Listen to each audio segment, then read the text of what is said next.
Usted estuvo en París, ¿verdad? Usted no fue a Guatemala. Daniel Rodolfo, no más mentiras. Aquí dice en el estado de cuenta. Usted viajó hace 15 días a París y se gastó $8,000 en una tienda de tecnología. ¿Qué? Y mira al niño en lo que trabaja. ¡Qué pecado! Para evitar fraudes, ahora puede reportar su viaje y recibir notificaciones de sus compras desde la app Davivienda. Así de fácil. Davivienda, una multilatina en El Salvador.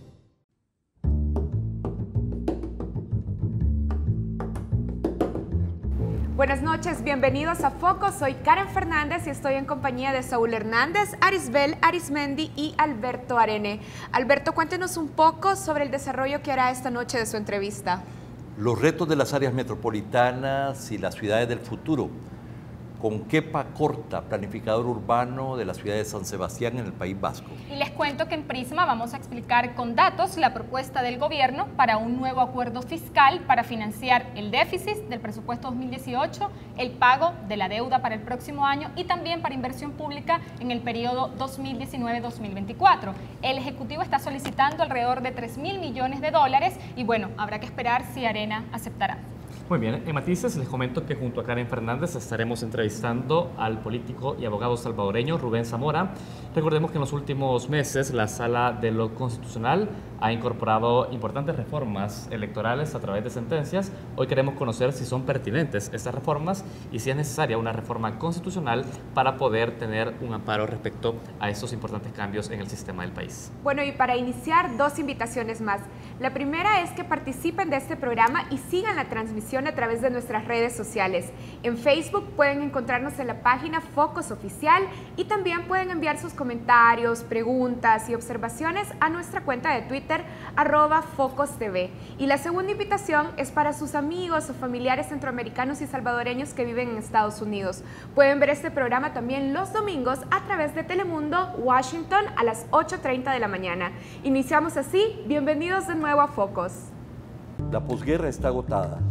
Necesitamos analizar y alumbrar mejor el camino para construir el futuro. Soy Alberto Arene, economista. No solo somos un nuevo programa de opinión, somos una nueva revista de realidad nacional. Soy Karen Fernández, comunicadora. Juntos formamos un equipo de trabajo independiente y comprometido con este momento de la historia. Soy Saúl Hernández, politólogo. Bienvenidos a Focos.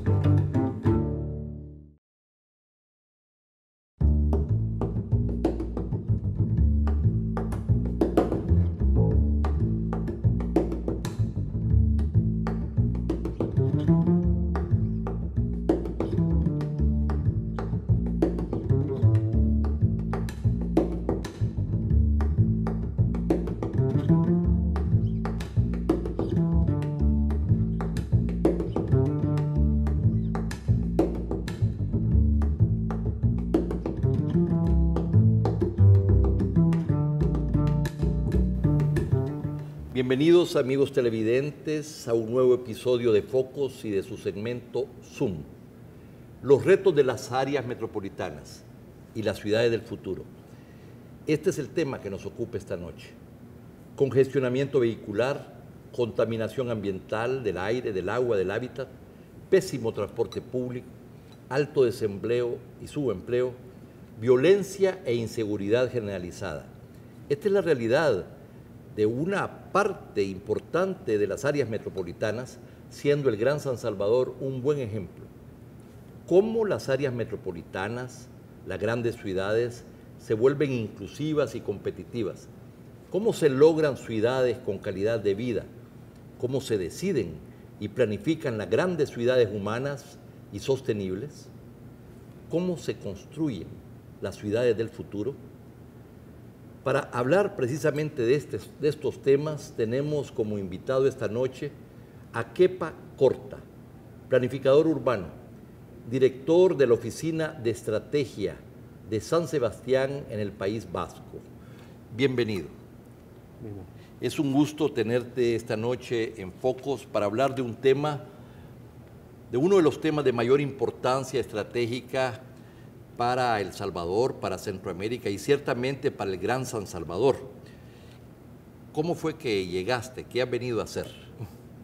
Bueno, fui invitado por la COAMS precisamente para poder intervenir en dos eventos en los que ha tratado de reflexionar sobre la importancia del asociacionismo, la metropolización y lo que es el desarrollo sostenible, y también a un foro de alcaldes metropolitanos en los que de alguna manera podríamos reflexionar sobre modelos que en estos momentos hay de gestión y dirección estratégica de ciudades, ¿no? Estableciendo un poco los retos o los grandes retos que en estos momentos tenemos por delante las ciudades, ¿no? Hay dos grandes compromisos mundiales que de alguna manera marcan la visión, las grandes orientaciones de los planificadores urbanos, de los que sueñan además con que ciudades sostenibles y competitivas son posibles. Sí, el marco que tenemos, un marco internacional que nos afecta a todos, tiene que ver con la Agenda 2030, que es los Objetivos de Desarrollo Sostenible, los 17 Objetivos de Desarrollo Sostenible establecidos por la ONU, y también tenemos otro marco mucho más orientado a lo que es el hábitat, que es Hábitat 3, que tuvo la cumbre en Quito, y que lo que pretende básicamente es establecer un itinerario en el que las ciudades vean reflejados sus objetivos, porque son los objetivos para ciudades mejores, para ciudades en las que podamos vivir todas las personas, ¿no? Y ese objetivo es muy importante para el futuro de nuestra humanidad, ¿no? En ese caso, lo que se ha hecho es considerar que tenemos que trabajar la inclusión en las ciudades, es decir, no podemos permitir que las ciudades tengan un nivel de desigualdad de tal nivel que no permitan la convivencia en la ciudad, y por tanto tenemos que generar servicios para todas las personas en todas las ciudades y en todo el entorno de la ciudad. Tenemos que trabajar el cambio climático, que a su vez nos va a plantear un cambio de modelo, y tenemos que intentar incorporar servicios públicos, espacios públicos de calidad y sostenibles, ¿no? Cada vez más, bueno, a lo largo ciertamente del último siglo, en el mundo entero, hay procesos de urbanización acelerados, la gente deja el campo para ir a la ciudad, y las ciudades pequeñas y medianas luego se convierten en grandes ciudades. En el caso de El Salvador es un ejemplo de un país muy urbanizado, ¿verdad? Casi el 70% está precisamente en las ciudades, y en el caso del Gran San Salvador se concentra 27-28% de la población. O sea que este es un tema que nos ocupa particularmente y que tú tienes muchísima experiencia en este tema. Y claro, cómo lograr tener una visión de una ciudad inclusiva, sostenible, ambiental y económicamente. Y eso se aterriza, se concreta en varias cosas específicas. Comencemos con el transporte. Bueno, yo creo que la movilidad es un tema clave, mucho más importante a veces de lo que pensamos, porque a veces supone un cambio de modelo también desde el punto de vista de la forma en la que vivimos en la ciudad, ¿no? Por ejemplo, el casco histórico de San Salvador está en un proceso de peatonalización con una recuperación de espacios públicos de calidad, ¿no? Yo creo que esa es una buena línea, porque es una forma de recuperar el espacio público, la calle, para la persona, ¿no? Las ciudades tienen calles, no carreteras, ¿no? Y a veces nos olvidamos de eso, ¿no? Con esto lo que quiero decir es que la movilidad, que va a tener unos cambios muy importantes en los próximos años, va a actuar también sobre la regeneración del espacio de la ciudad.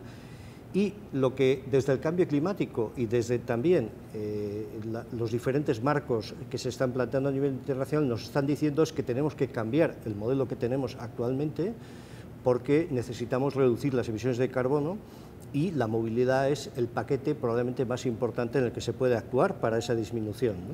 Hay una relación entonces estrecha entre transporte, entre movilidad y sostenibilidad medioambiental, pero en países como los nuestros, donde la gran prioridad ha sido los vehículos privados, el transporte privado, y el transporte público se quedó, dijéramos, muy atrasado.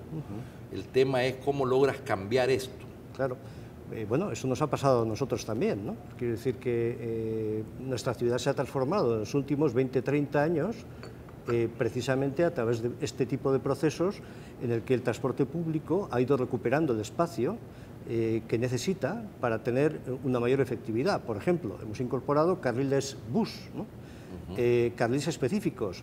Siempre hay un conflicto inicial, ¿no? Porque se está ocupando el espacio que está ocupando el vehículo privado, pero el vehículo público es mucho más eficiente, puede ser mucho más eficiente con velocidades mejores, de forma que o para una persona sea mejor o sea una alternativa bastante razonable poder gestionar un transporte público. Cada vez en el Gran San Salvador el congestionamiento es mayor y la velocidad promedio en que circulan los vehículos es cada vez menor. Claro. Y la tendencia es que vamos a llegar a un promedio de 10 o 5 kilómetros por hora. Y si no hay un golpe en la mesa y hay un cambio, esto va a ser una cosa tremenda. Ya lo podemos ver en ciertas horas. Sí. Pero entonces hay una contradicción entre el transporte privado y tan limitado transporte público. Claro. Cambiar eso no es fácil. No es fácil, pero se hace. Es decir, nosotros hemos hecho ese cambio y muchas ciudades en Europa lo han hecho, ¿no? Es decir, hay un itinerario en el que la ciudadanía tiene que ser consciente de que efectivamente tenemos que entrar en ese proceso. Es imposible que las ciudades puedan aguantar con el nivel de, bueno, el impacto que es en el PIB de muchas ciudades. Dublín tiene un 4% del impacto del PIB por todos los retrasos a la hora de acudir a los centros de trabajo, etcétera, ¿no? O sea, que tiene un impacto muy importante, ¿no? Transformar ese modelo, además de permitir vivir mejor, porque ese es uno de los temas también importantes, ¿no? Con un transporte público eficiente y de calidad, pues se vive mejor, se vive mejor. Esa es nuestra experiencia, ¿no? Por eso hay que buscar un transporte que sea realmente alternativa también al transporte privado, es decir, que busque sistemas de comodidad, ¿no? Por ejemplo, hay lugares en los que hay lo que llamamos park ride, que son parkings de disuasión que llamamos, ¿no? Esos parkings de disuasión están a las entradas de las ciudades y desde ahí hay un transporte público muy eficiente, muy continuado. Para no entrar a la ciudad. Eso es. Y desde ahí se entra en transporte público. Eso es. Vamos a ver, desechos sólidos, la basura, el agua, estos son temas importantes a nivel medioambiental. Efectivamente, el agua es un bien escaso y en muchos lugares es un bien esencial, pero con dificultades para poder obtenerlo de una manera regular, ¿no? El agua es un elemento, el servir de alguna manera instalaciones que permitan tener el agua es básico, es una de las necesidades básicas, ¿no? Yo creo que, ha habido un proceso en el que las canalizaciones de agua han ido mejorando y en el que se ha ido extendiendo en la población el uso del agua de una forma ya extensa, diría, e intensa, ¿no? El reto es utilizar el agua de una forma más eficiente, ¿no? Y en muchos lugares las problemáticas ligadas a todo lo que tiene que ver con un uso del agua en el que invertimos mucha energía para su depuración y sin embargo utilizamos en muchos casos para, no solamente para el beber, sino para otros usos, ¿no? Hay una situación que es muy discutida sobre si realmente la forma en la que estamos utilizando el agua ahora, depurándola toda, pero usándola solamente en una porción, ¿no? para el uso humano, pues si realmente tiene sentido, ¿no? El que podamos, y tenemos que buscar nuevas formas de alguna manera de gestionarlo, ¿no? El tema de los desechos es otra situación, ¿no? Es decir, el cambio climático nos está diciendo que tenemos que reducir la forma en la que estamos usando las cosas, ¿no? Tenemos un concepto, especialmente en las zonas más desarrolladas, de el usar y tirar, ¿no? Y el ejemplo mayor en este sentido de consumo es Estados Unidos, ¿no? Pero ya empieza a haber un cambio, porque realmente el cambio climático lo que nos está provocando es un cambio de modelo. O sea, tenemos que reducir, tenemos que reutilizar y tenemos que reciclar. Pero las dos primeras son tan importantes como la tercera.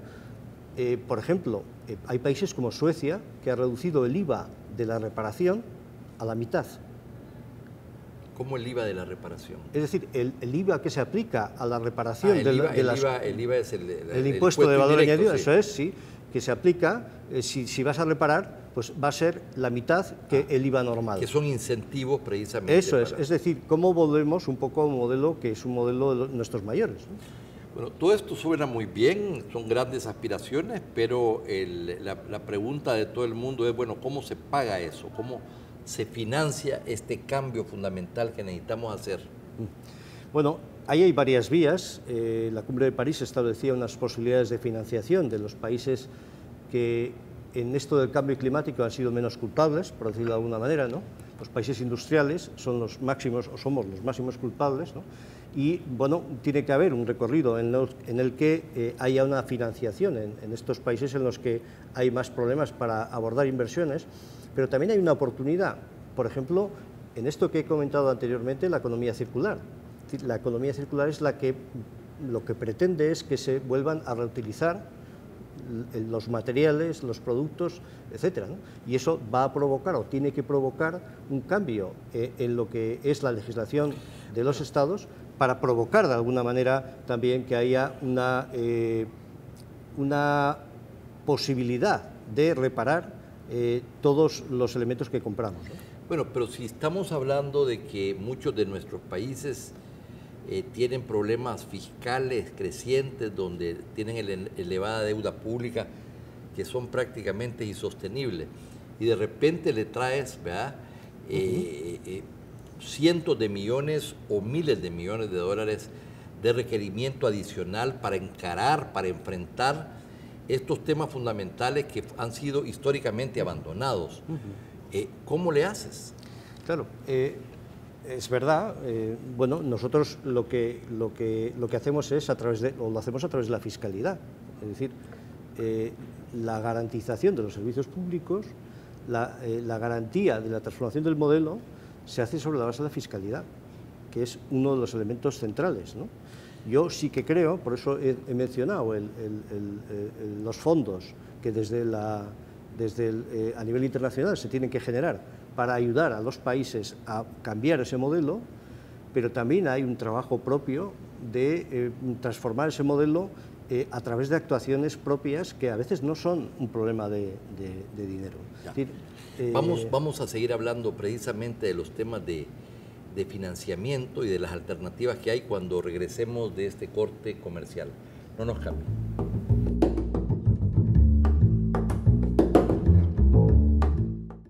Te presentamos a Punto Express, el lugar donde pagas todo en un mismo lugar. Punto Express tiene una red que te permite estar conectado directamente en línea para realizar todo tipo de pago de forma inmediata. Nuestra red de más de 800 puntos se encuentra en los 14 departamentos de El Salvador, en los lugares que siempre frecuentas, optimizando tu tiempo. De lunes a domingo, en horarios extendidos. Sin colas, sin recargos, sin tanta vuelta. En Punto Express, pagas todo, ganas mucho. En Navidad te mereces un cambio. Estrena Smart TV porque Claro Hogar te trae nuevo triple que incluye internet de 3 megas, llamadas ilimitadas a Claro Centroamérica y Smart TV de 43 pulgadas por solo $34.75 al mes. ¡Claro que sí!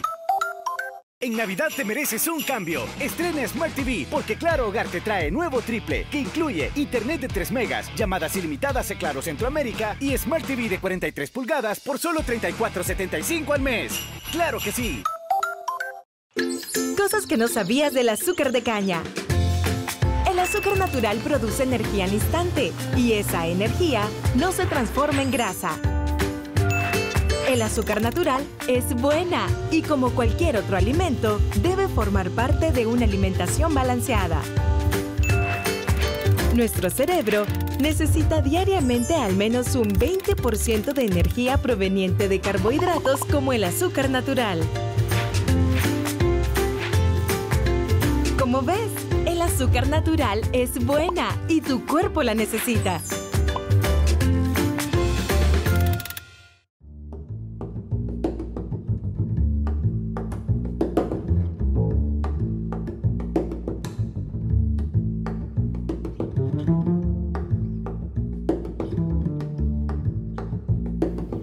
Los retos de las áreas metropolitanas y las ciudades del futuro. Este es el tema que nos ocupa esta noche con Kepa Corta, planificador urbano, director de la Oficina de Estrategia de San Sebastián, en el País Vasco, España. Bien, estábamos conversando antes del corte sobre cómo se financian todas estas grandes prioridades para hacer ciudades sostenibles y competitivas. Y esto nos lleva a que no todo puede venir del Estado. Tenemos que buscar formas alternativas, sociedades mixtas, a socios públicos privados, etc. Sí, bueno, la colaboración público-privada es esencial, ¿no? en todo este desarrollo, ¿no? Pero en algunos casos incluso esa colaboración público-privada está determinando, como el caso de Dinamarca, en la creación, porque hay una creación de economía alrededor de esto. Es decir, que el nuevo modelo también genera una economía distinta y es una oportunidad desde el punto de vista del desarrollo, ¿no? Pero, por otra parte, yo creo que es muy importante también la colaboración público-pública, ¿eh? Muchas veces nos fijamos mucho en la colaboración público-privada, pero la colaboración público-pública suele ser muy compleja, mucho más compleja de lo que parece, ¿no? A veces no hay comunicación entre instituciones públicas una con la otra. Es muy habitual, y hay muchos casos, yo conozco muchos casos cercanos en los que incluso siendo del mismo partido político hay dificultades en esa colaboración público-pública, ¿no? Pero es esencial. Es decir, si abordamos el entorno metropolitano, por ejemplo, el entorno metropolitano es un espacio que tiene múltiples sinergias y muchas capacidades para poder trabajar conjuntamente optimizando los servicios, ¿no? Esto me lleva precisamente al tema de los asocios de municipios, de la asociatividad. No hay cosa más cara que tener cantidad de municipios que no se asocian. Y el caso de El Salvador es típico de esto. En un país tan pequeñito, 20.000 kilómetros cuadrados, tenemos 262 municipios. No hay manera de financiar esto. La cuestión está en la colaboración, ¿no? Es decir, más que en la desaparición, es más la colaboración, ¿no? Yo creo que en las experiencias que hay en el mundo y en las experiencias que tenemos nosotros, la colaboración, por ejemplo, en ámbitos como el servicio de aguas, por ejemplo, o el servicio de desechos, como dicen ustedes, es muy clara. Es decir, las posibilidades de optimizar y de que esa agrupación permita reducir los costos, ¿no?, del servicio son muy claras, pero hay otros ejemplos, por ejemplo, en desarrollo económico, ¿no? Hay la posibilidad de agencias de desarrollo económico que pueden ser de un municipio, pueden ser de varios municipios en los que tratan de impulsar el desarrollo económico en su área, ¿no? Y este es un aspecto que muchas veces se queda fuera del ámbito municipal, pero sin embargo es esencial. Nosotros hemos trabajado mucho esto en agencias de desarrollo económico, creando incluso, por ejemplo, fundaciones que trabajan la formación profesional, que tratan de buscar itinerarios cortos en el desarrollo de una formación que permita que un joven pueda incorporarse en un tiempo relativamente corto al mercado de trabajo, o que pueda estar haciendo formación y pueda estar a su vez haciendo prácticas en las empresas, o sea, itinerarios que permitan que una persona joven pueda, bueno, tener un itinerario largo desde el punto de vista formativo, pero también desde el punto de vista relativamente corto. Y hay experiencias de agrupación de municipios junto con agrupación de empresas. Bueno, pero si tenemos 262 alcaldes, consejos municipales, si no concentramos, difícilmente se va a poder darle servicios públicos a todo el mundo. Podríamos tener, por decir algo, 50 alcaldes en lugar de 262 y el costo sería mucho menor. Pero cada quien está vinculado a su municipio, a su identidad, y estas cosas, desde el punto de vista racional, se pueden decir así muy rápido, pero esto tendría una enorme oposición. Esto no es fácil. No es fácil. Yo creo que en las municipalidades se producen dos efectos. Un efecto que es el racional, de los servicios y de cómo gestionamos, y un efecto que es emocional, ¿no? Sentirse de un sitio, ¿no? Y la identidad. Y es muy importante, es mucho más importante de lo que parece, ¿no? Pero muchas veces se han aplicado criterios de unificación que sin embargo no han mejorado el servicio público ni han sido mucho menos costosos de lo que había. A veces estos procesos no son tan claros, ¿no? En Europa ha habido mucha discusión en muchas zonas sobre, sentido el principio de subsidiariedad, ¿no? Es decir, lo que se puede hacer abajo se hace abajo y lo que no se puede o lo que tiene ventajas se va haciendo de una manera agrupada, ¿no? Y la agrupación, incorporando servicios, etcétera, en estas agrupaciones, sirve para tener, como digo, servicios más eficaces, más eficientes y además con una gobernabilidad, ¿no?, relativamente sencilla, ¿no? Bueno, hoy entramos al gran tema de cómo se sueña, se planifica y se impulsan las ciudades del futuro. Ya hay una visión, ya hay una arquitectura, ya hay una hoja de ruta, ya hay ejemplos. No nos vamos a inventar el agua tibia, como decimos acá, ¿verdad? Y hay una cita tuya que dices, ninguna ciudad de éxito lo ha sido sin soñar. Sí, efectivamente. Es decir, yo creo que al final nos olvidamos de que hay que ponerse retos, y retos importantes para poder evolucionar hacia una sociedad mejor, ¿no? Nosotros hacemos planificación estratégica urbana que se hace conjuntamente con agentes vecinales, sociales, culturales, económicos, ¿no?, y con la política, para intentar identificar qué ciudad querría yo tener dentro de 10 años, ¿no? Y, eso es como poco, 10 años es como muy poco, ¿no? Es un escenario, bueno, en estos momentos nosotros estamos, por ejemplo, trabajando en la estrategia Clima 2050, ¿no? Sí.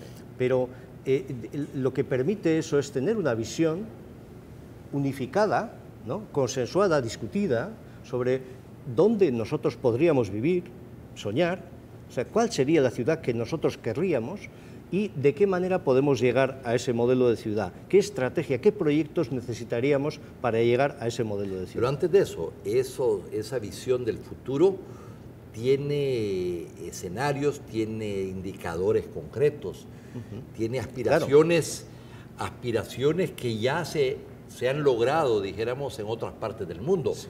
No se trata solo de soñar y de especular, sino que esto tiene una mirada aterrizada de lo que es posible, además. Claro, claro, es decir, tiene que haber un diagnóstico de cuál es la situación de la ciudad. El punto de partida, la línea de base. ¿Dónde estamos? ¿Sí? ¿No?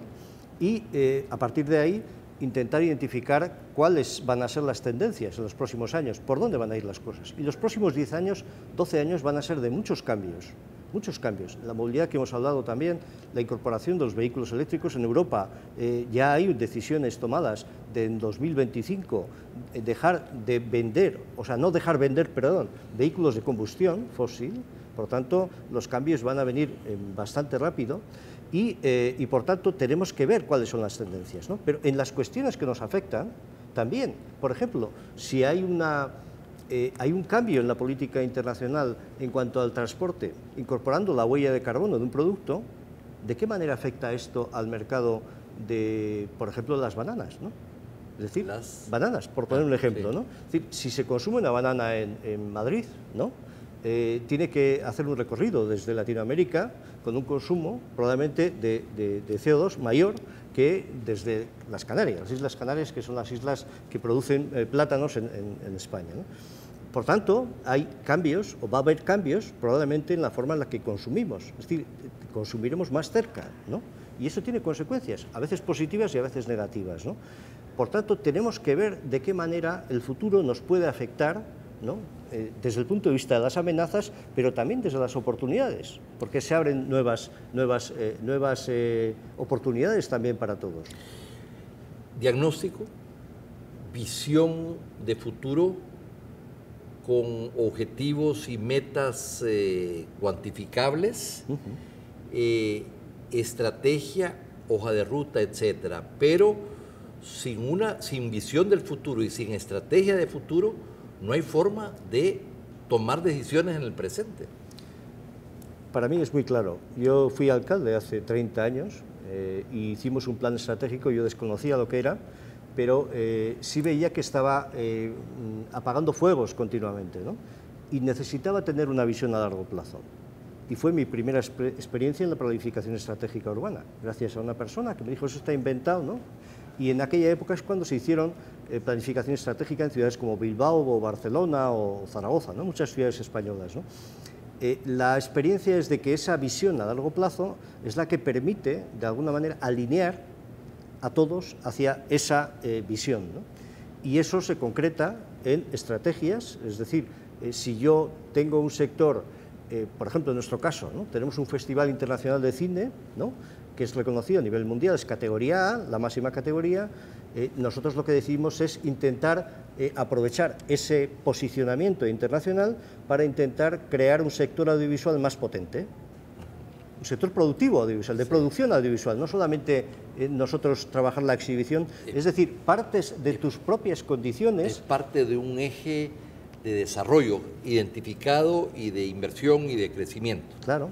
Claro, entonces, por ejemplo, en gastronomía, ¿no? Nosotros hemos creado una universidad, una facultad de ciencias gastronómicas. No había ningún modelo de una universidad que se dedicase a la gastronomía, había escuelas de gastronomía. Bueno, tenemos una cultura gastronómica muy amplia, los vascos, y en San Sebastián especialmente, y tenemos una serie de chefs que han ido surgiendo, ¿no? en ese entorno de gastronomía, y que han sido líderes y son líderes mundiales. O sea, tenemos la mayor concentración, o una de las mayores concentraciones de estrellas Michelin por habitante, ¿no? Que se ha producido en un proceso además de pensamiento colaborativo, ¿no? Entre ellos, ¿no? De clúster, en definitiva, como diríamos ahora, ¿no? Pero es un clúster real, es decir, que ha surgido entre ellos, ¿no? ¿Qué hemos hecho? Pues hemos creado una universidad de ciencias gastronómicas que es internacional, en la que tenemos alumnos internacionales para mantener y para desarrollar un centro de innovación gastronómica. Es decir, aprovechamos lo que tenemos, nuestras capacidades, para intentar buscar modelos, nuevos modelos, en este caso, economía de futuro, ¿no?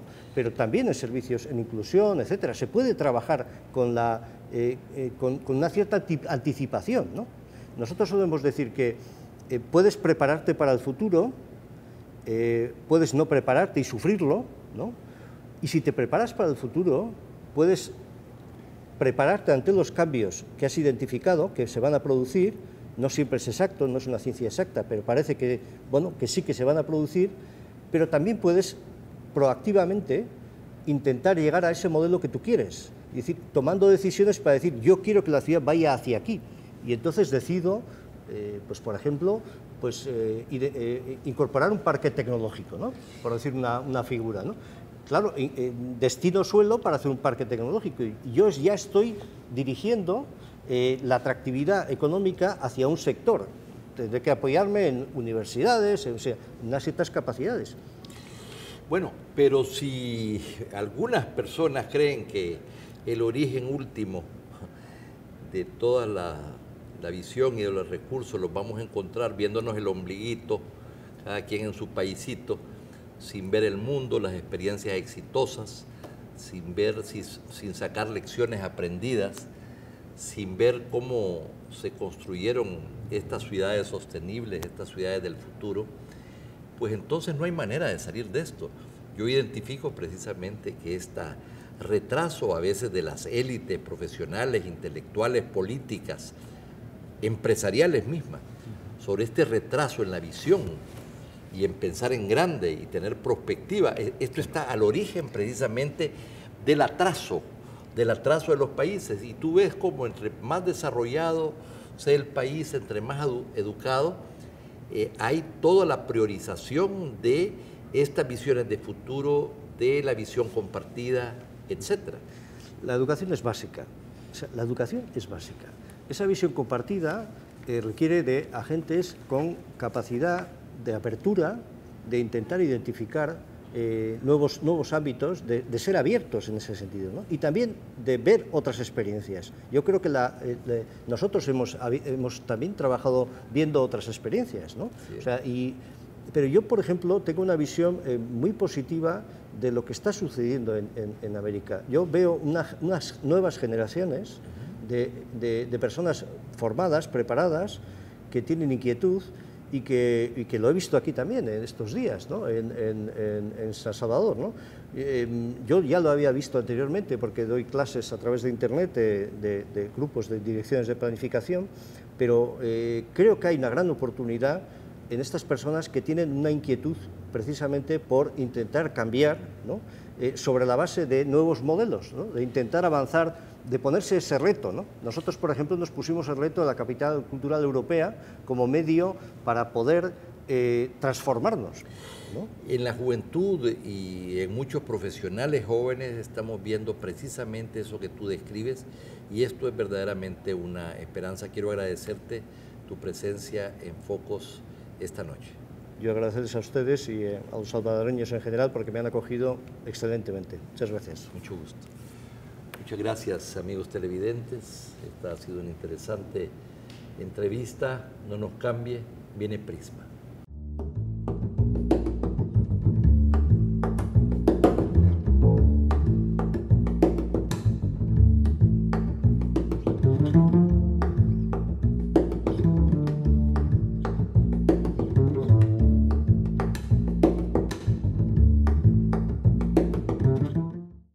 Presentamos a Punto Express, el lugar donde pagas todo en un mismo lugar. Punto Express tiene una red que te permite estar conectado directamente en línea para realizar todo tipo de pago de forma inmediata. Nuestra red de más de 800 puntos se encuentra en los 14 departamentos de El Salvador, en los lugares que siempre frecuentas, optimizando tu tiempo. De lunes a domingo, en horarios extendidos. Sin colas, sin recargos, sin tanta vuelta. En Punto Express, pagas todo, ganas mucho. En Navidad te mereces un cambio. Estrena Smart TV porque Claro Hogar te trae nuevo triple que incluye internet de 3 megas, llamadas ilimitadas a Claro Centroamérica y Smart TV de 43 pulgadas por solo $34.75 al mes. ¡Claro que sí! En Navidad te mereces un cambio. Estrena Smart TV porque Claro Hogar te trae nuevo triple que incluye internet de 3 megas, llamadas ilimitadas a Claro Centroamérica y Smart TV de 43 pulgadas por solo $34.75 al mes. ¡Claro que sí! Haz historia. Haciendo turismo en tu país. Vive la experiencia. Quédate en tus pueblos vivos.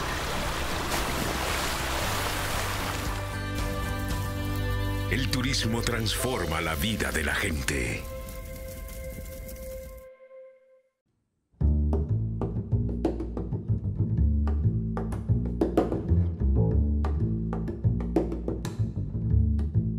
El gobierno presentó esta semana una nueva propuesta de acuerdo fiscal para financiar el déficit del presupuesto 2018, los pagos de deuda y las inversiones públicas para el periodo 2019-2024, así como otros requisitos para terminar en buenos términos su mandato.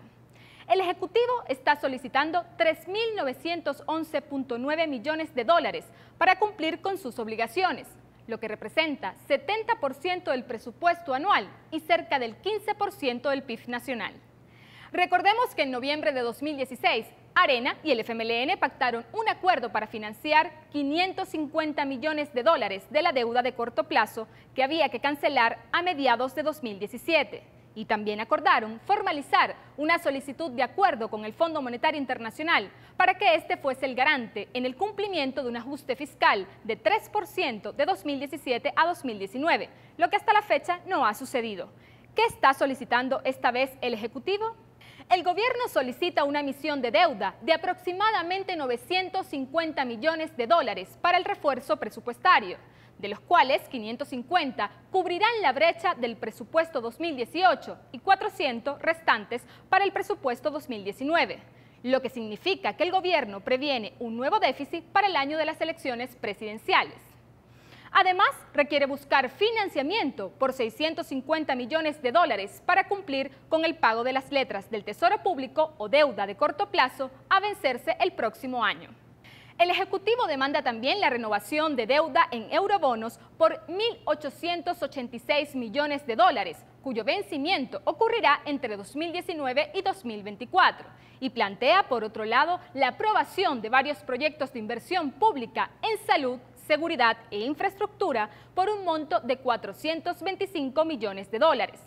En la propuesta del gobierno también se solicita decretar una ley de cobranza administrativa y no se incluye un incremento del IVA, tal y como lo propuso en julio el ministro de Hacienda Carlos Cáceres, Según el gobierno, la ley de cobranza permitiría obtener cerca de 560 millones de dólares de los contribuyentes morosos. ¿Cómo responde Arena a estos requerimientos? El asesor económico de la fracción de Arena en la Asamblea Legislativa, Rafael Lemus, sostiene que la solicitud del gobierno y el FMLN es una carta del Niño Jesús desproporcionada y fuera de la realidad. Asegura que Arena solo se sentará a hablar sobre el presupuesto 2018. Según Lemus, el gobierno incrementará 2.500 plazas públicas en 2018, lo que se traduce en un aumento en remuneraciones de 0.6%. Tendencia que, según el economista, debería ser inversa, puesto que la crisis en las finanzas públicas requiere minimizar los gastos y maximizar los ingresos. Arena propone recortar los gastos en el rubro de bienes y servicios, como viáticos, adquisición de vehículos, seguros médicos privados, publicidad, plazas y salarios onerosos. Egresos que consideran superfluos y que, según Lemus, disminuirán en 100 millones de dólares la brecha del presupuesto, cumpliendo así con lo solicitado por la Sala de lo Constitucional en su sentencia de julio de este año. En cambio, para el asesor económico del FMLN, César Villalona, la propuesta de Arena es parcial, porque solo se concentra en el gasto y no en los ingresos. Asegura que existen mecanismos para aumentar los ingresos fiscales a través del impuesto al patrimonio y un impuesto predial que generarían ambos cerca de 180 millones de dólares en recaudación. Sin embargo, la aprobación de estos impuestos no está incluida en la propuesta del gobierno. La confrontación entre el FMLN y Arena y la falta de un acuerdo fiscal ha generado la desconfianza de los mercados financieros internacionales y las calificadoras de riesgo, quienes esperan compromisos de ambos partidos para lograr la sostenibilidad de las finanzas públicas a mediano y largo plazo. Esto es todo en Prisma. Ya volvemos con más de su programa Focos.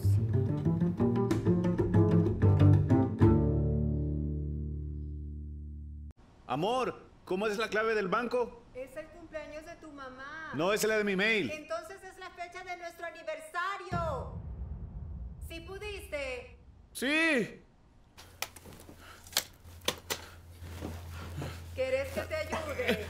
No, tranquila, amor, tranquila. Se te olvidó, ¿verdad? Ahora puede recuperar su clave o asignar una nueva desde la app Davivienda. Así de fácil. Davivienda, una multilatina en El Salvador. El pollo y el huevo han formado parte de tu vida. A veces caliente, a veces frío, a veces visible, a veces invisible. El pollo y el huevo han estado siempre contigo. Son los alimentos de todos los días, los saludables, los que no pueden faltar en tu casa, porque te nutren y te dan fuerza. Aves, 60 años. Pollo y huevo todos los días.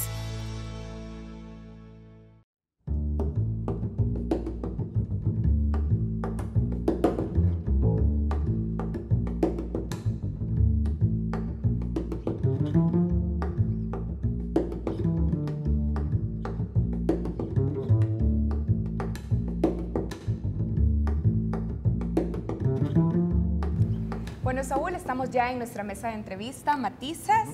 Hoy queremos hablar sobre los cambios que se han hecho en el sistema electoral salvadoreño. Hay que tener en cuenta que estos cambios han sido introducidos por la Sala de lo Constitucional, que ha incorporado a través de sentencias reformas que transforman este sistema electoral. Hay que tener en cuenta que la Constitución vigente en nuestro país, la Constitución de 1983, otorga a los partidos políticos un rol muy importante en el proceso electoral.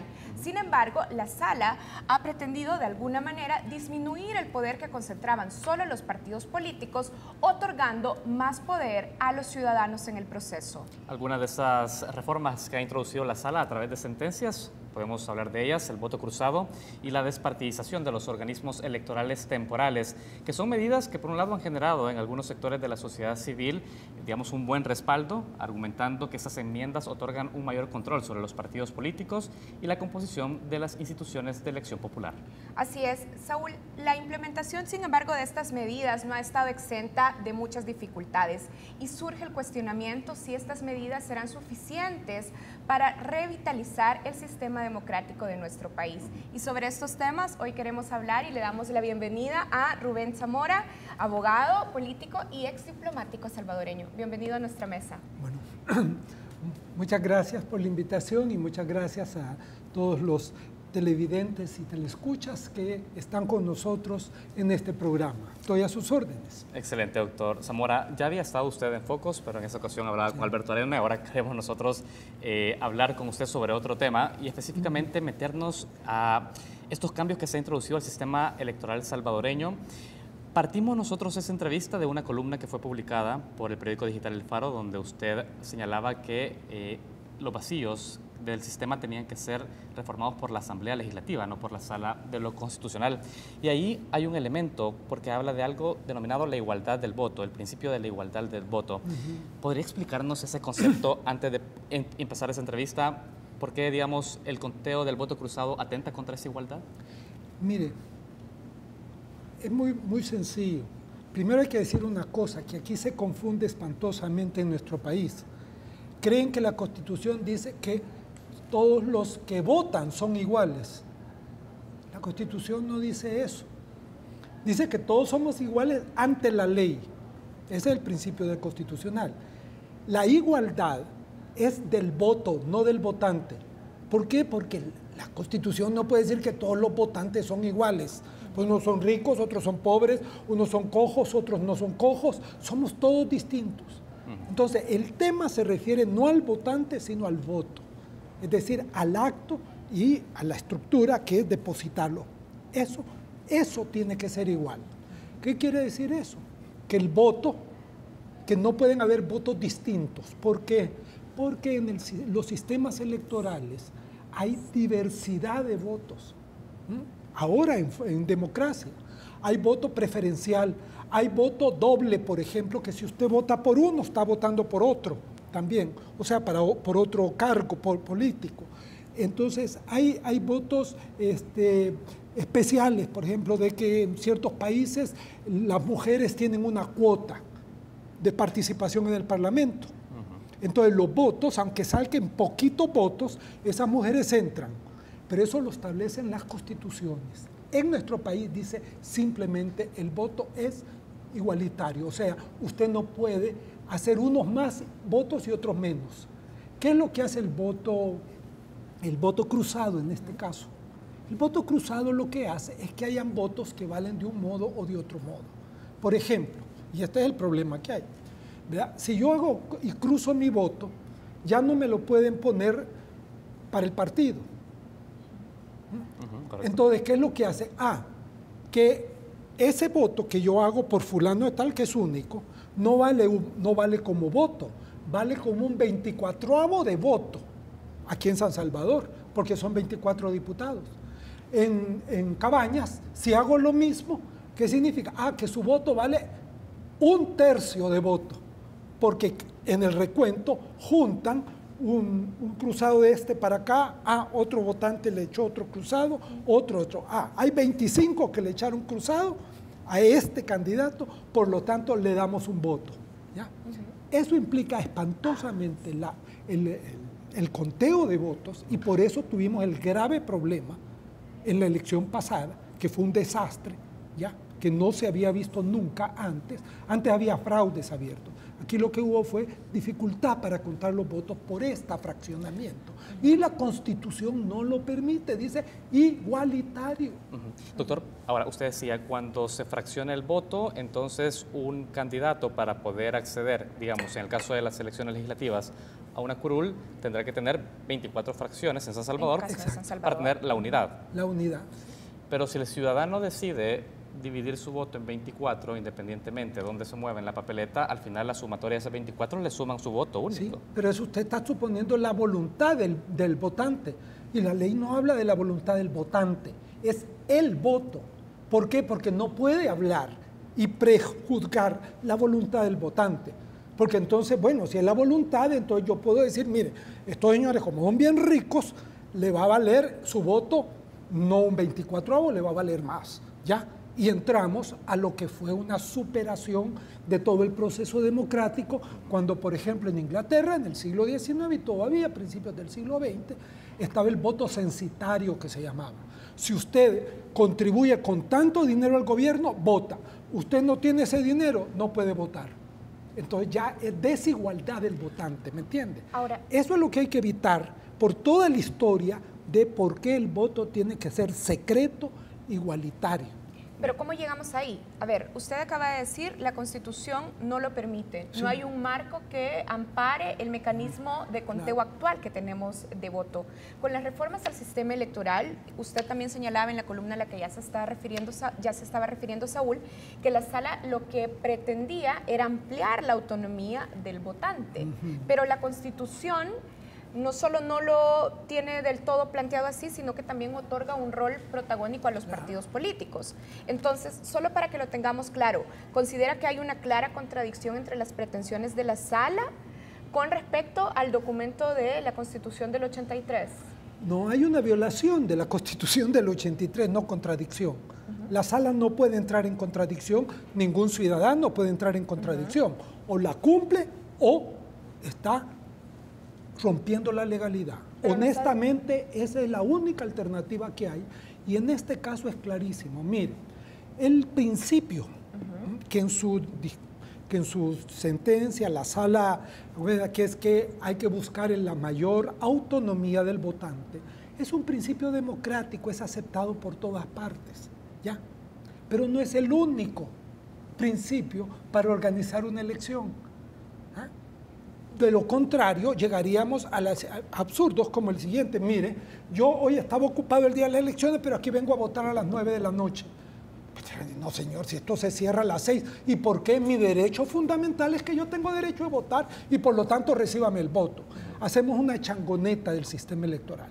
Entonces, lo que la sala no ha entendido son dos cosas. Primero, que los principios generales, que por cierto no están en la Constitución, no hay un artículo que diga que la autonomía del votante debe de ampliarse ni nada de eso. Eso no, eso es un principio genérico que tenemos en democracia y es un buen principio, pero que ese es un principio que debe de estar limitado por la misma Constitución y por la ley secundaria, que es la que le toca hacer a la Asamblea.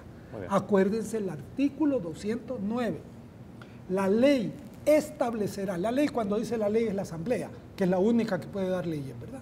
La ley establecerá los organismos necesarios para la recepción, recuento y fiscalización de votos y demás actividades concernientes al sufragio. Todo lo que tiene que ver con el sufragio, que no esté aquí, es la ley, no es la sala de lo constitucional. Es abuso de autoridad de la sala meterse a esto. Muy bien, queremos dejar algo claro. Doctor Zamora, usted en conclusión no es que estén, digamos, en contra del espíritu que promueve esa reforma de la sala, sino que usted dice esto tiene que hacerse en el marco de una constitución que lo ampara. Es una reforma lo que está hablando. Claro. Ahora, usted ha señalado que este actual mecanismo de conteo de votos es complicado, es engorroso. También decía en esta columna que abre también las puertas para el fraude electoral. Pero siguiendo su análisis, entonces, esto tiene como parte, y ya lo estábamos diciendo, la intención de la sala de reformar el sistema electoral más allá de lo que la estructura constitucional lo permite. Pero ¿no le parece que tenemos que sufrir esas consecuencias para tener un sistema electoral que en el fondo sí le otorgue más poder a los ciudadanos? Nunca. Nunca puede usted, ningún organismo, empezando por la sala constitucional hasta el último, reformar la Constitución.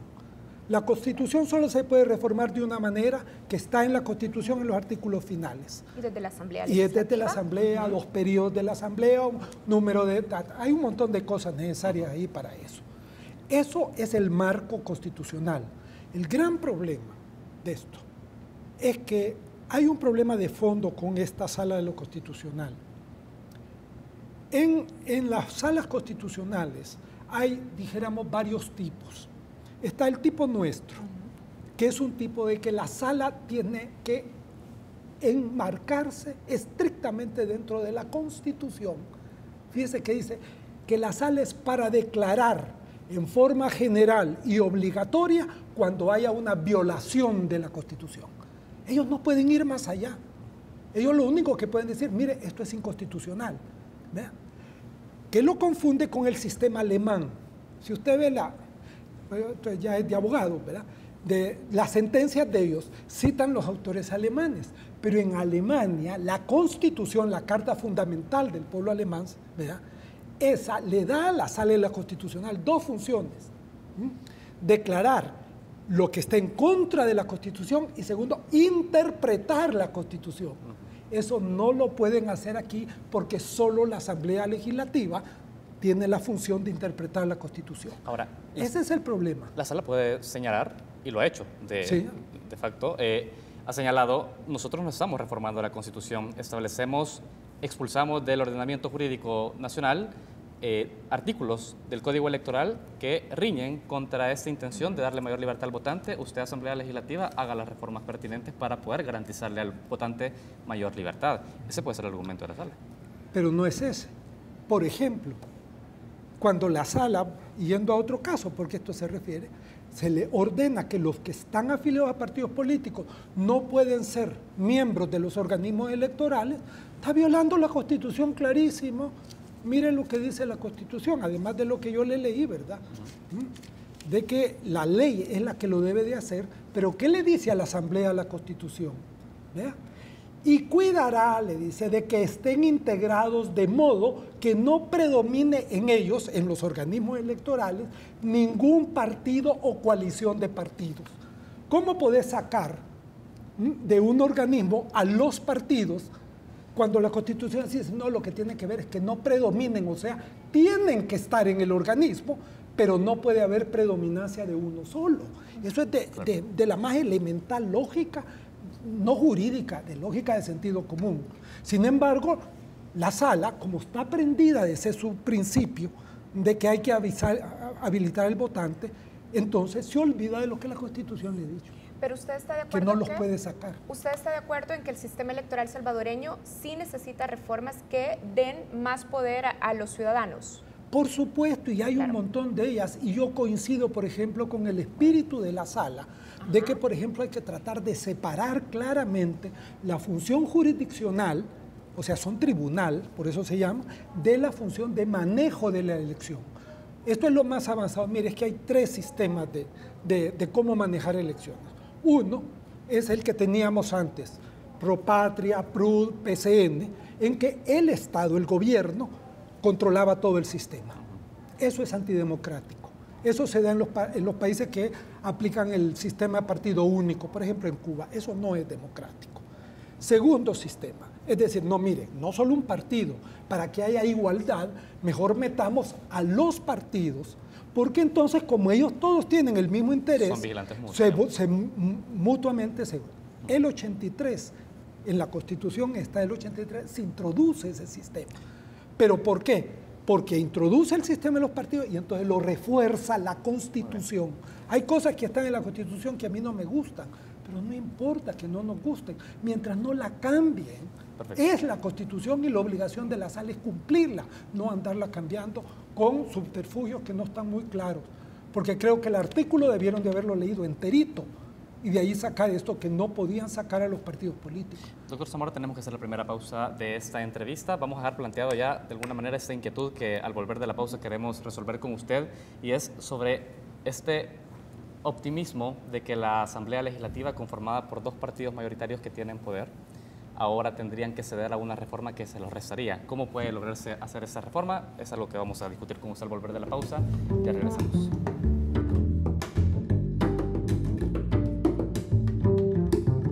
El Banco Central de Reserva presenta Economía en 30 segundos. ¿Qué es la inversión?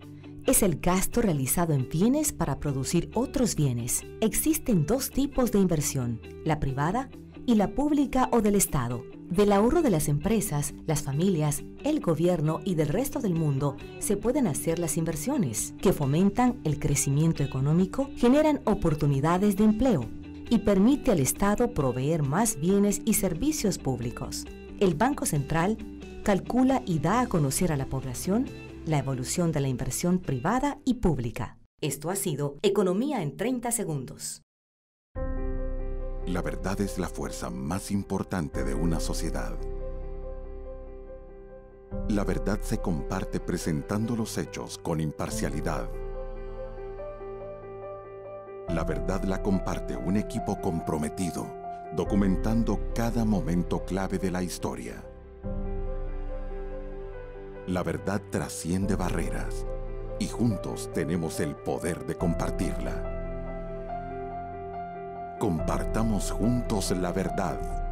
Tu confianza en nuestro trabajo nos ha permitido compartirla durante 102 años. La prensa gráfica. Noticias de verdad.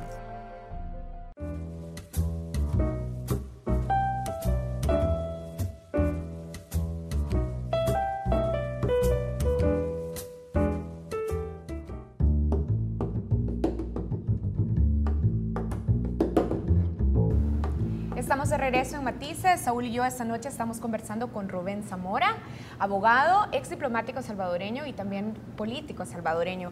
Rubén, en el bloque anterior usted ha sugerido que las imperfecciones del sistema electoral, tanto las que veníamos arrastrando como las que ahora se dan, sean corregidas mediante una reforma constitucional. Pero también hay que tener en cuenta que las reformas constitucionales necesitan la aprobación de mayoría calificada en 2 periodos consecutivos de la Asamblea Legislativa.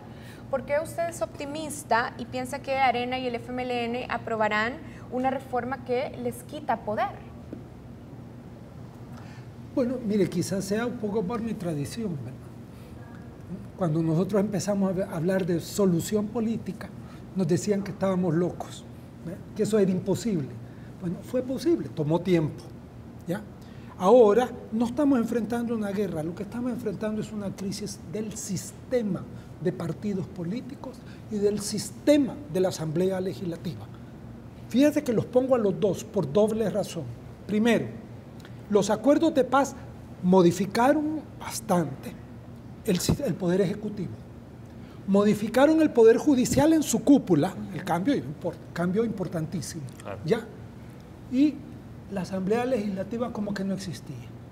Y los partidos políticos como que no existían. Los dejaron tal como eran, tanto la Asamblea como los partidos, y que venían de una tradición que no es democrática. Bueno, arrastraron eso.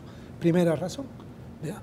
Pero la segunda razón, que también es importante, creo yo, es que cualquier encuesta que usted vea ahora, lo que se da cuenta es que la gente no está a gusto con sus partidos políticos.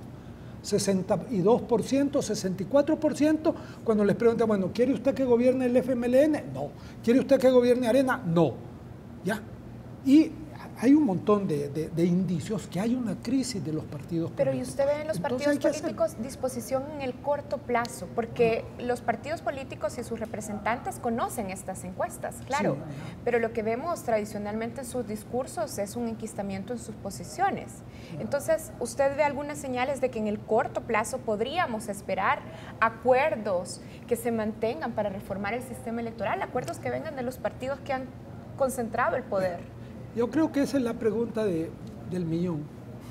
¿Cómo hacerlo? O sea, que hay crisis, todos sabemos ya. Claro. Yo añado, la crisis no es de Arena ni es del FMLN. Tan víctimas son de la crisis de esos dos partidos como el resto. ¿Ya? La crisis es de un sistema que ya no funciona porque el país avanzó en democracia y ellos se han quedado con el sistema viejo. Ese es el problema. Es totalmente disfuncional la Asamblea y los partidos. Precisamente ¿ya? Por esa pregunta que hacía Karen, doctor Zamora, quienes sí defienden las reformas que se han implementado a través de sentencia de la Sala de lo Constitucional dicen, ¿por qué esperar de manera incierta cuando los partidos políticos tendrán esa voluntad y llegar a ese acuerdo para reformar el sistema electoral salvadoreño cuando ya tenemos una sala que podría irrumpir en ese inmovilismo político y que lo ha hecho? E incorporar ahí las reformas, porque si no hubiera sido por esa vía, seguiríamos teniendo un esquema en el que los ciudadanos intervendrían poco. ¿Qué piensa de eso? No por varias razones. En primer lugar, porque intervenir donde la ley no le permite, ni la Constitución, es delito en este país. Los funcionarios, dice otro artículo de la Constitución muy famoso, los funcionarios solo tienen aquellas funciones que la Constitución o las leyes les establezcan. Entonces, ahí se tienen que quedar. Yo, si fuera funcionario y cuando fui, yo quería cambiar el mundo, pero sabía que yo tenía que cumplir solo con lo que la ley le permite. A diferencia del privado. El privado puede hacer todo aquello que la ley no le prohíbe. El público, el funcionario público es al revés. Solo puede hacer lo que la ley le permite. Ahora, pero eso puede ser peligroso en el sentido que yo entiendo lo que usted plantea, la Constitución es clara y las leyes tienen que cumplir a los funcionarios, pero ¿qué pasa si en algún momento las leyes son en beneficio de un poder que va en contra de los intereses de la ciudadanía, por ejemplo, y entonces es una ley útil para mantener un poder y un status quo y no para transformarlo. Es decir, ¿cómo haces eso? Yo le puedo citar, si empezamos a hacer la cuenta, no nos del tiempo, 400 leyes de este país que lo que tratan es de mantener el poder de ciertos grupos económicos y ciertos privilegios. La ley no es un instrumento perfecto, es perfectible. Entonces, lo que tenemos que luchar es cómo la perfeccionamos. Ahí es donde ya viene la estrategia política. En este caso concreto, el gran problema para una reforma de la Asamblea Legislativa y de los partidos es que cualquier reforma de fondo tiene que pasar por los partidos y por la Asamblea, porque tiene que ser ley. Entonces, ¿qué podemos hacer? Generar la presión necesaria para que esto suceda. Yo creo que hay una forma que podemos intentarlo hacer. Así como intentamos empezar a buscar salida política en medio de la peor guerra que este país ha vivido, también podemos ahora pensar en esto. ¿Por qué? Porque en la sociedad civil hay cada vez más una actitud de que hay que cambiar en este campo. Se han puesto antipartidos políticos, están dando un poco palos de ciego. Tienen que entrar al sistema de partidos políticos y de la Asamblea, porque no hay reforma de partidos políticos sin que se reforme la Asamblea. No hay reforma de la Asamblea sin que se reformen los partidos políticos por el tipo de democracia que tenemos, representativa. O sea que, primero, en la sociedad civil se puede generar, creo yo, la idea y un planteamiento de esto.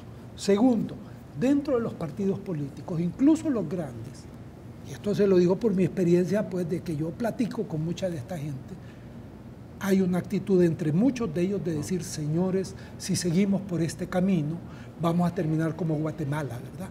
Donde a los diputados los apedrearon la gente en la calle. Ya, así lo he escuchado. Entonces, hay gente que tiene interés. El problema es que los controles partidarios son tan verticales en este momento que impiden.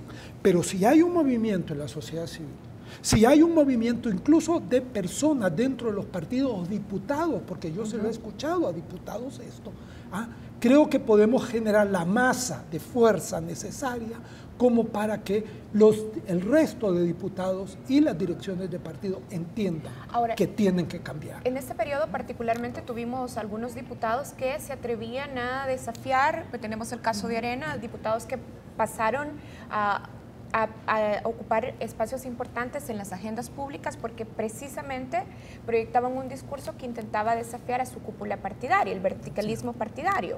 ¿Usted cree que, por ejemplo, las reformas de listas abiertas y desbloqueadas, las candidaturas no partidarias, podrían ser un punto de cambio en las elecciones de 2018? Es decir, identifica condiciones objetivas para que a partir de 2018 se impulsen estos cambios.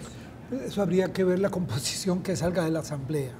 Allí, honestamente, le digo, yo creo que va a seguir predominando los dos partidos principales de nuestro país, ¿verdad?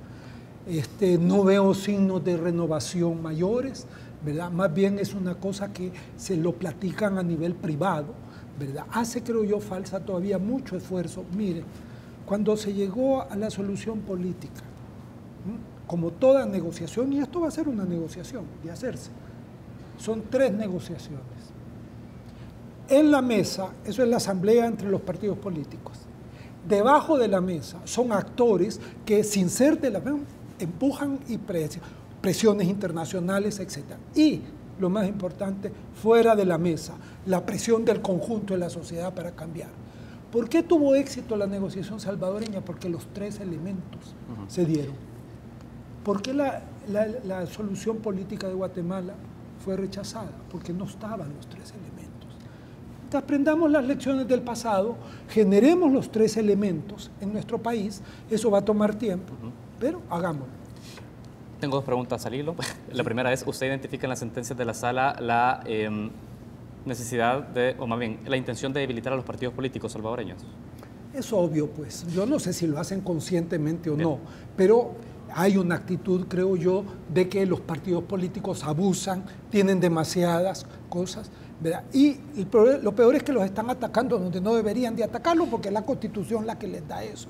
Yo en mis escritos cito 7 artículos de la Constitución que establecen el marco del sistema. Es control pluripartidario y no de separación de lo judicial con lo otro. Yo estoy por separación. ¿Y usted es de la idea que lejos de debilitar el sistema de partidos políticos, generando condiciones para el surgimiento de nuevas alternativas partidarias, es la mejor opción a debilitarlos? Es decir, ¿qué es favorable? ¿Fortalecer ese sistema de partidos políticos actual, un ARENA y un FMLN, o más bien buscar unas terceras vías que lleguen al momento a desplazar a estos partidos políticos? ¿Cuál es la mejor opción para el país? Mire, yo creo que ninguna de las dos necesariamente tiene que ser la mejor opción, porque no podemos predecir qué es lo que va a pasar si logramos una reforma, pero no solo de estas cosas, pues, que estos son más bien obstáculos para que haya un verdadero proceso electoral transparente y eficiente y eficaz, ¿verdad? Sino reformas más de fondo, ¿ah? Que el problema, por ejemplo, del financiamiento de los partidos realmente se resuelva, ¿ah? Y no se le pongan parches. Mire, este es el mismo problema que tenemos con los partidos que lo tenemos con la fiscalidad. El problema de la finanza pública es un problema de caja y de ahí no pasa. No, hombre, es un problema de concepción, ¿ah? Del papel del Estado. Entonces, mientras no se llegue a eso, ¿no?, más a fondo de las cosas, el problema en la Asamblea no es un problema de levantar la mano o no, es más de fondo. Muy bien. Usted ha señalado, volviendo también al asunto con el que entrábamos, el asunto del conteo de votos, ha señalado que el actual mecanismo de conteo de votos, con el que hay que decir vamos a las elecciones de 2018 también, abre la puerta a fraudes electorales. ¿Cree que corrigiendo este aspecto se dilucida toda amenaza de fraude en las elecciones? No, pero al menos podríamos ver al nivel de fraude que teníamos antes de todos estos cambios. O sea, mire, el fraude siempre existe. De una u otra manera siempre hay. El problema del fraude electoral es si lo malo, o sea, el fraude, es capaz de alterar la voluntad del pueblo. No tengo tiempo, pero le contaría mis casos de cuando estuve trabajando en África, precisamente de ese problema, ¿verdad? Pero en fin, ese es el punto que tenemos que ver. Entonces, una elección que en vez de cerrar las puertas del fraude, que podríamos dar algunas medidas, las abre, y creo que esta cosa del voto cruzado abre más y obliga, por ejemplo, al tribunal a una inconstitucionalidad. ¿Qué otros elementos de fraude ve? Digo, ¿cómo? Porque usted dice no se dilucida toda amenaza de fraude. ¿Qué otras amenazas ve? Pues aparte del conteo las de votos. amenazas de entender que el fraude no es el día de las elecciones, sino que es el proceso electoral. Pero si un partido tiene 400 millones de dólares y el otro tiene 10 nada más para la elección, perdóneme, ahí no hay igualdad, ¿verdad? Yo no digo que todos van por igual, pues, pero más o menos, pues, ver qué medidas sí las hay para lograr eso. ¿Y cuál sería el mecanismo de conteo de voto cruzado, como tenemos ahora el sistema, que respete los límites impuestos por la Constitución? No se puede dar. Es incompatible. Es incompatible por el sistema. ¿Por qué? Mire, le voy a decir en breve la razón. ¿Pero cómo lo arreglamos ahora? Entonces, no, lo arreglamos quitando el voto. Ajá. Lo que pasa es que los mismos que lo critican no quieren y salen con una propuesta. Los 3 abogados de estos, pues, son tremendamente honorables personas, diciendo que porque no es igualitario hay que cambiarlo. Y uno de ellos dice que sea la sala el que diga cómo contar. Dios mío. No, por supuesto la sala no lo ha hecho, no va a llegar a tanto. Pero lo que proponen es que entonces sea en base del número de diputados que hay por cada circunscripción, que se haga el voto cruzado. Entonces, un voto va a valer 1/3 y el otro va a valer un 24avo, ya no hay igualdad, llegamos en lo mismo. Hay que quitarlo, no es compatible con un sistema de representación proporcional tal y como está en la Constitución. Tenemos que cerrar la entrevista, solo tenemos 2 minutos y queremos saber algo. Nayib Bukele se ha presentado como este candidato independiente después que el FMLN lo expulsa. Las encuestas de opinión pública le dan un alto nivel de popularidad y se plantearía como que si el sistema estuviera en crisis ante esta gráfica que presentan las encuestas. ¿Es realmente eso? ¿Es, digamos, el resultado, Nayib, de ese desgaste de los partidos políticos? ¿Cómo lee ese fenómeno usted? No, yo creo que es parte del problema, pues, ¿ya? Él es parte del problema. Es parte, él, por supuesto que es parte del problema, él porque está haciendo política y partidaria. Y fue alcalde por un partido. El partido es parte del problema también, como lo son. Por eso digo yo que es un problema de sistema.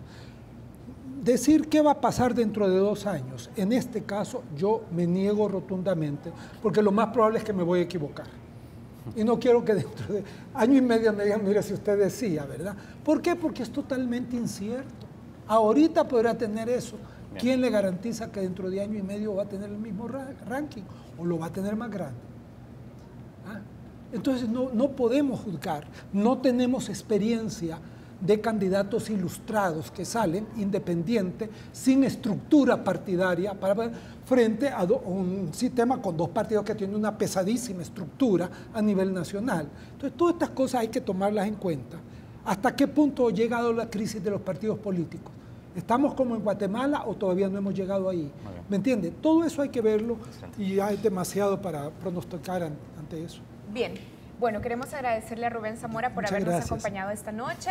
En la discusión estamos hablando sobre los desafíos que tiene el actual sistema electoral salvadoreño y sobre la necesidad de reformarlos vía cambios en la Constitución.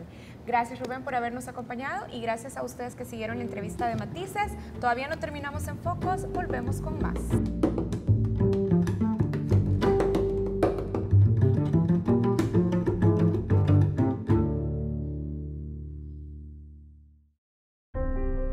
La verdad es la fuerza más importante de una sociedad. La verdad se comparte presentando los hechos con imparcialidad. La verdad la comparte un equipo comprometido, documentando cada momento clave de la historia. La verdad trasciende barreras y juntos tenemos el poder de compartirla. Compartamos juntos la verdad. Tu confianza en nuestro trabajo nos ha permitido compartirla durante 102 años. La prensa gráfica. Noticias de verdad.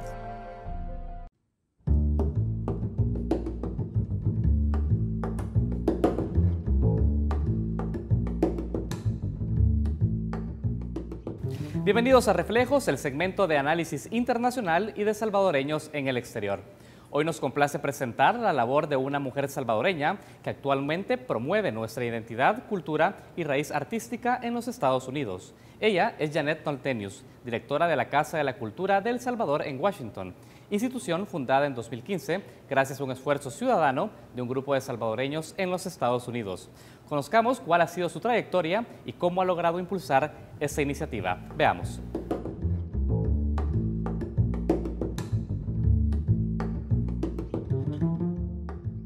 Mis primeros 10 años fueron un trabajo de descubrimiento de lo que era Estados Unidos. Viví en la comunidad negra por 5 años y en la comunidad blanca por 5 años.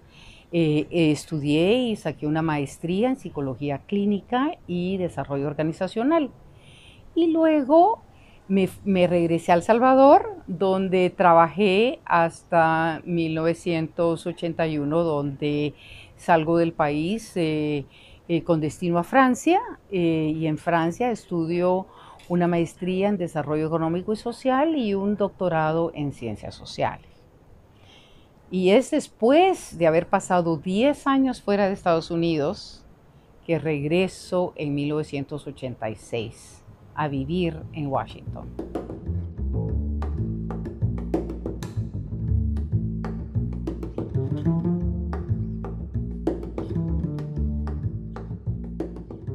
Se logró gracias a una invitación de parte del embajador Francisco Alchul, que es arquitecto y promotor también de las artes. Él hace una convocatoria a artistas y a personas interesadas en las artes del área de Washington y nos dice, bueno, han habido otros esfuerzos que se han acabado porque suben y bajan. Yo quisiera dejar un legado de mi estadía como embajador y quisiera que se hiciera un esfuerzo ciudadano que complemente los esfuerzos gubernamentales en términos del área cultural.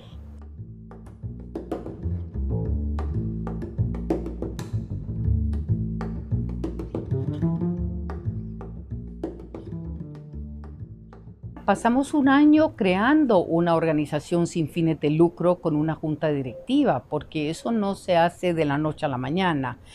Tener una personería jurídica y ser reconocido como organización sin fines de lucro, ¿me entiendes? Entonces, una vez esto se establece, se hace una convocatoria donde llegaron 36 personas de la comunidad y ahí se les dijo quiénes quieren ser parte de la junta directiva y quiénes quieren ser asesores y comprometidos. Y así se crea una junta directiva de 10 personas.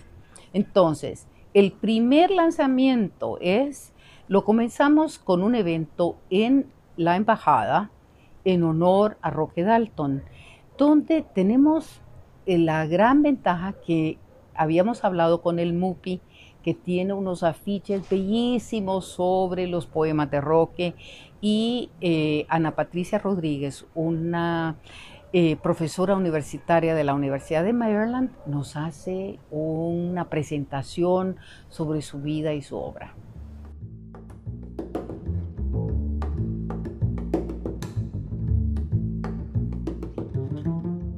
Para nosotros no es solamente el número de personas que llegan a nuestros eventos. Lo importante es que tanto la embajada como el consulado están involucrados de una manera prácticamente mensual en colaborar en hacer eventos culturales.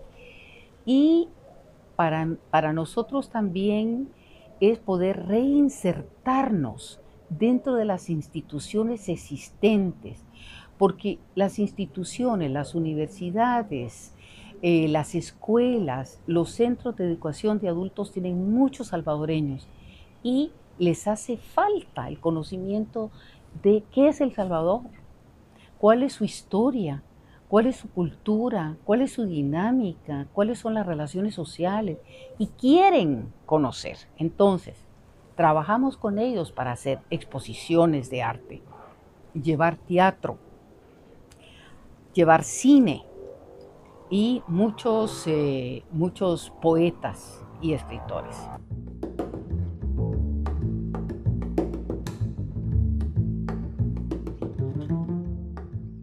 Es tan importante porque sobre todo en estos momentos donde la comunidad latina y la comunidad salvadoreña se siente asediada por un ambiente antimigrante, donde la gente está con miedo. Sinceramente, es miedo para ellos, los niños tienen miedo de que a sus papás los van a deportar. El sentir una identidad, el decir, soy salvadoreño a mucha honra, soy salvadoreño y si tengo que regresar, voy a regresar con mucha capacidad y con mucho deseo de trabajar.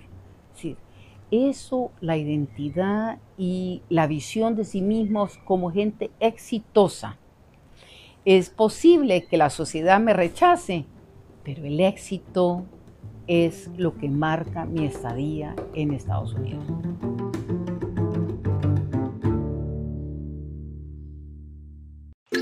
Cosas que no sabías del azúcar de caña. El azúcar natural produce energía al instante y esa energía no se transforma en grasa. El azúcar natural es buena y como cualquier otro alimento, debe formar parte de una alimentación balanceada.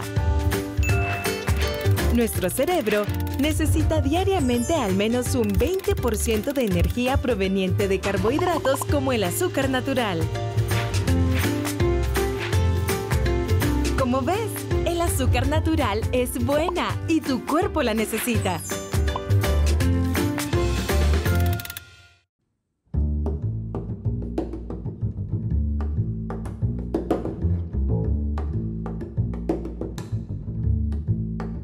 El retrato de esta noche está dedicado a una de las poetisas salvadoreñas más importantes.